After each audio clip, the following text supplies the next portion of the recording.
there are more nerve endings in the fingers than most other parts of the body, and they very much impact where the breath goes in the body.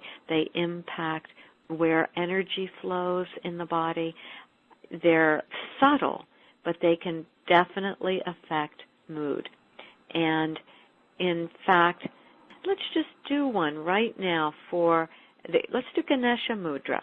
So you're going to link your hands and pull just below your heart. So your fingers, all 4 fingers of your right hand are pulling, all 4 fingers of your left hand, your elbows are out to the sides, and inhale, and think of an image for strength, and pull, and exhale. And then let's reverse it. So whichever fingers were on top, reverse it, and inhale, pull, hold the breath. See an image for strength or think the word strength, and then release. It's very subtle, but mudras can have a definite effect. It's a little more subtle than breathing practices, but they do have an effect on the mood and our thoughts about ourselves. So mantra chanting, I mentioned that a little bit, Nada Yoga. In France, in 1964, there was a monastery in which the monks started getting sick and dying of all different causes. And they let them sleep in, they took them off their vegetarian diet, and it was clear that their immune systems were compromised.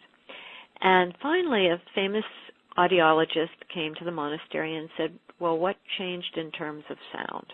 Well, those of you who are Roman Catholics would know that in 1962, Vatican II stated that the Mass was no longer to be chanted in Latin. And when the monks who had been chanting Latin for most of their adult life stopped doing that and started chanting the Mass in the vernacular, which happened to be French, their immune systems were compromised.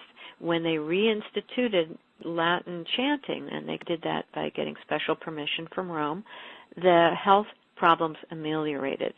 Luciano Bernardi, famous researcher in Italy who's done a lot of wonderful research on pranayama, did a study that I quote in my book in the 90s in which he compared Om Padme Om with Hail Mary, full of grace in Latin, and also in Italian, because he's in Italian, that which is the vernacular. Only those who chanted the Om Mane Padme Om, that was the mantra, and the Hail Mary in Latin had an elevation in mood and parasympathetic activation, whereas the people who chanted it in the vernacular of Italian, which is a beautiful language, had no change. Sound is very powerful, and for someone who can't breathe, it's a way of helping them breathe at a deeper level, getting more breath into the lungs and letting it out slowly. The other thing, especially with trauma, is Yoga Nidra is a wonderful practice for balancing mood, for getting us to a place where we are more spacious and can embrace the opposites that assault us. I mean, every day we have challenges, we have losses, we have betrayals. Life hits, but we don't have to react so strongly to it, and Yoga Nidra helps with that because we develop an intention, we become very relaxed through the body scan, the breath awareness, and from that place of deep relaxation, then we begin to explore the opposites of feelings, the opposites of beliefs, and then we step back into a greater awareness that can embrace both. And when we embrace both, we're less reactive to the vicissitudes of daily life. I love the idea that when we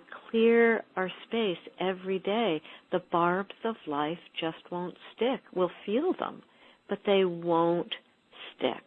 And Yoga Nidra is a way of clearing the space every day. I practice it almost every morning.